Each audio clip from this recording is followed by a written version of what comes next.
ఖమ్మం జిల్లా రాయపట్నంలో ప్రచారం అంటూ చూస్తున్నాం. ముగిసిన తొలి విడత పంచాయతీ ఎన్నికల ప్రచారం, రేపే పోలింగ్, మధ్యాహ్నం తర్వాత కౌంటింగ్ ఫలితాలు, ముగిసిన మూడో విడత నామినేషన్ ఉపసంహరణ అంటూ చూస్తున్నాం. ఇక చూడండి, ఇక్కడ చూడండి ఎంత దారుణంగా ఒక మహిళని చూడకుండా ఎంత దిగజారి ప్రవర్తిస్తున్నారో వీళ్ళు. నాకు అర్థం కాదు. నువ్వు జైలుకి ఎందుకు వెళ్ళావు? నీ కుక్క పేరు కూడా విస్కీ అని పెట్టుకున్నావు. నీ భర్తకు హైదరాబాద్లో ఆస్తులు ఎక్కడివి? మీకెక్కడే ఆస్తులు? నాకు అర్థం కాదు. మీరు ఎక్కడోళ్ళు? ఇక్కడోళ్ళ మీరు ఏం మాట్లాడుతున్నా నాకు అర్థం కాదు.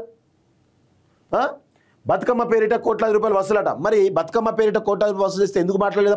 ఇప్పుడు ఎందుకు మాట్లాడుతున్నా నాకు అర్థం కాదు. మీరు ఇంతగానం మీ కేసీఆర్ కూతురు అయితే అప్పుడు చెప్పాలి కదా. అప్పుడేమో అన్ని మూసుకొని కూర్చున్నారు, ఇప్పుడు వచ్చి మాట్లాడుతున్నారా? ఇంకేంది? బతుకమ్మ అరెస్టు పంపేయాలని కేటీఆర్ అరెస్ట్ చేయాలని కుట్రలు. నీలాంటి కుక్కలు చాలా మరుగుతుంటాయి. కుక్కలట ఒక ఆడబిడ్డని బట్టి కుక్కలే మాట్లాడుతుంటే నేను ఏమనాలని నాకు అర్థం కాదు. నువ్వేంది దున్నపోతువా? పందివా? దున్నపోతులక వెరిగి ప్రజలను దోచుకున్న దొంగలు మీరు కదా, కబ్జాలు పెట్టిన దొంగలు మీరు కదా, మీరు మాట్లాడుతున్నారానే? ఒక మహిళను పట్టుకొని కుక్క అని అంటారా? సిగ్గుండాలి కదా. ఏం మాట్లాడుతున్నారు నాకు అర్థం కాదు. కవితపై ఎమ్మెల్యే మాధవరం కృష్ణారావు ఫైర్ అట. మీ అరాచకాలు, అవినీతి, భూ కబ్జాలు బయట పెడితే ఆమె ఇష్టారీతిలో మాట్లాడతారా? ఒక మహిళను చూడకుండా. రేపు నీ పెళ్ళాన్నో నీ నీ నీ నీ ఇంట్లో కుటుంబ సభ్యుల్లో కుక్క అంటే ఎట్లుంటారో నాకు అర్థం కాదు. మిమ్మల్ని కుక్క అంటే ఏంటి పరిస్థితి? మీరు బతుకు మీద కథ మీరు అసలు మీరు ఎమ్మెల్యేలారా? నాకు అర్థం కాదు.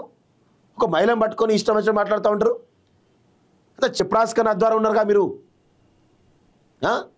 ఆ కుక్కట్పల్లిలో ఆ కేపీహెచ్పీలో ఉంటారు కదా, కేపీహెచ్పీ మెట్రో కింద కొంతమంది ఉంటారు కదా, వాళ్ళకన్నా మీరు దరిద్రం రా నాయన. వాళ్ళన్నా ఒళ్ళు అమ్ముకొని బాగా చెప్తా ఒళ్ళు అమ్ముకొని బతుకుతూ ఉంటారు. కానీ మీరు వాళ్ళకంటే చాలా దరిద్రమైన బతుకులు మీరు మాట్లాడుతున్నారు. మీదో బతుకు మీదో కథ. కబ్జాలు చేసి రేపు ఏంది నాకు అర్థం కాదు. భాష ఏంది నాకు అర్థం కాదు. ఎక్కడి నుంచి వచ్చారు మీరు? నాకు అర్థం కాదు. ఇక్కడికి వచ్చి మీ యొక్క రౌడిజం ఏంద్రా భయ్? తెలంగాణ జాగృతి అధ్యక్షురాలు కల్వకుంట్ల కవితపై కూకట్పల్లి ఎమ్మెల్యే మాధవరం కృష్ణారావు తీవ్ర స్థాయిలో మండిపడ్డారు. బీఆర్ఎస్ నుంచి హరీష్ రావును బయటకు పంపించేందుకు రేవంత్ రెడ్డితో కలిసి కేటీఆర్ను అరెస్ట్ చేయించేందుకు కవిత కుట్ర పన్నారని ఆరోపించారు. తద్వారా బీఆర్ఎస్లో అంతా తానే కావాలని ఆమె చూస్తున్నారని ధ్వజమెత్తారు.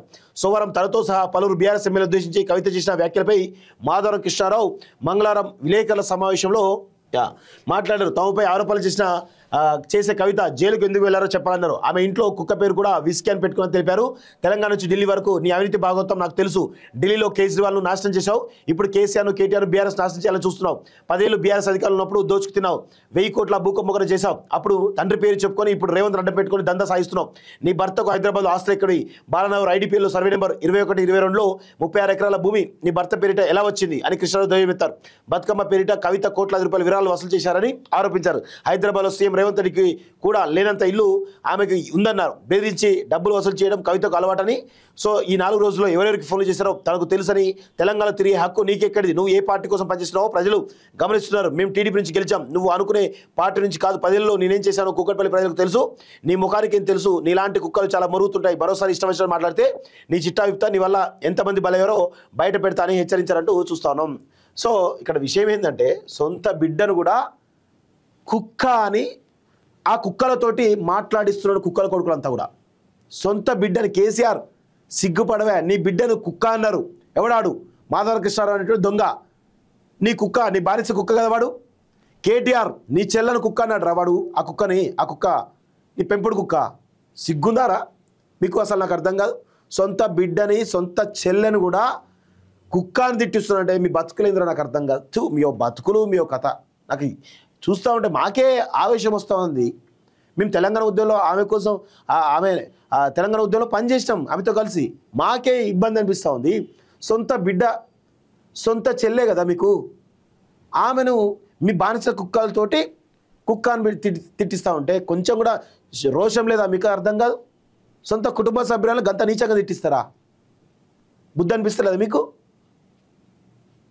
ఏం మనుషులు రాబాయి నాకు అర్థం కాదు. మీదో బతుకు మీదో కథ. కేటీఆర్ కొంచెం కూడా ఇంగిత జ్ఞానాన్ని అనిపిస్తలేదా? రేపు నీ చెల్లని తిట్టిండు, ఇప్పుడు ఈరోజు మీ చెల్లని తిట్టిండు, రేపు నీ భార్యనో లేకపోతే నీ బిడ్డనో తిడితే ఏంది పరిస్థితి నాకు అర్థం కాదు. అలాంటి కుక్కలు పెట్టుకున్నాను, అలాంటి బానిస కుక్కలు పెట్టుకొని నీ సొంత కుటుంబ సభ్యులపైన తిట్టిస్తున్నావు అంటే నీ బతుకులేందని అర్థం కాదు. వాళ్ళని నీ పాటలో ఉన్నారా, ఏ పాటలో నాకు అర్థం కాదు. చీ చీ చీ చీ చీ చీ మీరు నిజంగా మీకు కుటుంబ విలువలు తెలియవు, కుటుంబం బాధ్యతలు తెలియవు, బంధాలు బంధుత్వాలు తెలియవు. ఆ సొంత రక్తం పంచుకొని పుట్టిన బిడ్డ కదా, మీ చెల్లె కదా, మీ బిడ్డ కదా, గామెను కూడా మీ పెంపుడు కుక్కలతో గంత గలీజా తిట్టిస్తున్నంటే మీకు విలువలు లేవని అర్థమైంది. నాకు అర్థమైంది ఇప్పుడైతే. థూ చే చే చే ఇలాంటి కుటుంబాన్ని నేను ఎప్పుడు చూడలేదు, నా జీవితంలో చూడలేదు. ఎంత శత్రువుగా ఉన్నా కానీ, ఎంత శత్రుత్వం ఉన్నా కానీ అంత గలీజా తిట్టుకోరు. ఏదో బయటికి తిడతారు, కోర్టుల కేసులు ఉంటాయి, అటు వేసుకుంటారు, కానీ ఇంత గలీజా తిట్టుకోరు. నేను చూడలే అది ఎప్పుడు కూడా.